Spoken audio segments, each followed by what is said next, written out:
السلام علیکم ورحمۃ اللہ وبرکاتہ۔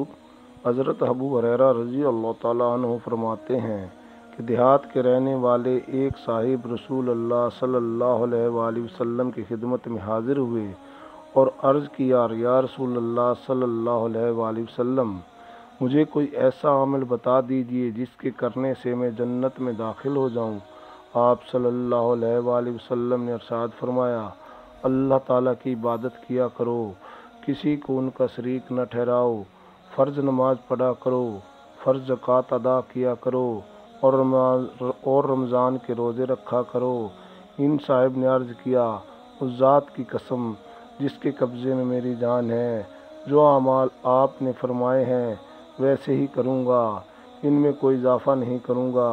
پھر جب وہ صاحب چلے گئے تو رسول اللہ صلی اللہ علیہ وآلہ وسلم نے ارشاد فرمایا، جو شخص کسی جنت کو دیکھنا چاہتا ہو وہ ان کو دیکھ لے۔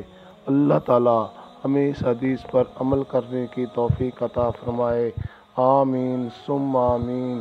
یہ حدیث میں نے مولانا یوسف کاندھیلوی کی کتاب منتخب حدیث سے لی ہے۔ اسلم بیدار۔